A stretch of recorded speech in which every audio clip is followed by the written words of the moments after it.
அஸ்ஸலாமு அலைக்கும். இன்றைக்குள்ள சாப்பாடு கூதல் மீன் 4 துண்டு, ஒரு 150 200 விற்கும் அவரைக்காய், சிறுவீத பருப்பு, இறால், கருவேப்பிலையில் போட்டிக்கிறேன்.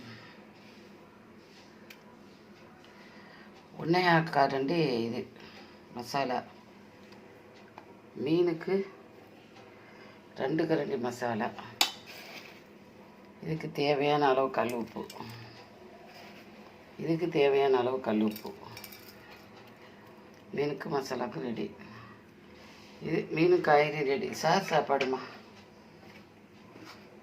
இந்த தேங்காய் எண்ணெய் ஊற்றுறேன். இல்லை, நிறைய பேர் இப்போ செய்முறையை கேட்குறதுனால எனக்கு கொஞ்சம் இது காய்கறிக்கு அடுப்பு 2 அடுப்பு பற்றிட்டு காய்கறி கொஞ்சம் உண்டுண்டு எண்ணெய் ஊற்றினால தான் நல்லா இருக்கும். இது என்ன இது கடுகு, கருவேப்பிலை, வெங்காயம், வெந்தயம், பூண்டு எல்லாம் போட்டு மீனுக்கு தாளிக்கிறேன்.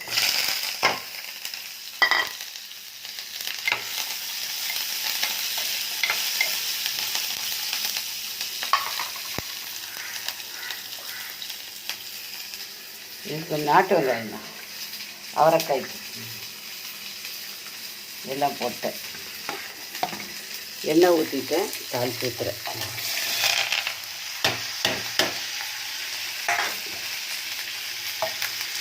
சிறுவைத்த பருப்பு, கருவேப்பிலை ஒரு கொத்து, இறால் ஒரு 5, சின்ன வெங்காயம் ஒரு 100-150 விற்கும். அவரைக்காய் ஒரு 1/4 கிலோ இருக்கத்தான் இன்றைக்கு மொத்தமாக வாங்கினா, அதனால் அட்ஜஸ்ட் பண்ணல, அப்படியே வேகும்.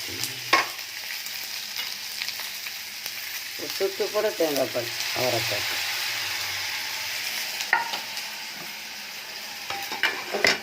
இது மீனுக்கு கலந்து வச்சுக்கிறேன். புளி, தக்காளி, கொத்தமல்லி,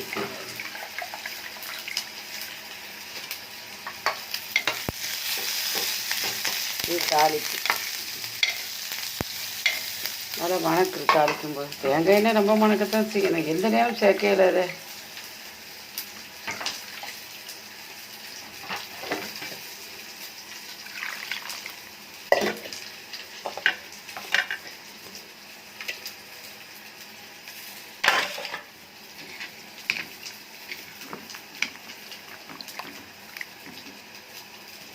கறியை பார்க்குறேன். இது அது வாட்டில் வெந்துடும். எல்லாம் போட்டுட்டேன், சிம்மிலேயே வெந்துடும்.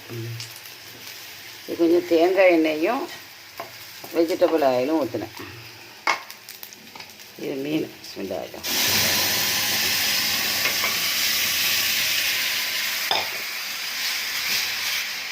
கூதல் மீன்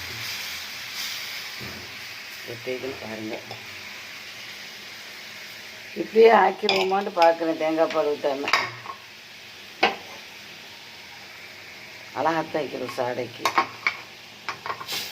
ஆனால் எனக்கு பசியாருக்கு ஒரு துண்டு எடுத்து 2 சப்பாத்தி வாங்கணும்னு நினச்சிக்கிட்டு இருக்கிறேன். அதுக்குன்னா கொஞ்சம் தொட்டுதிங்க ஆனங்கானாது.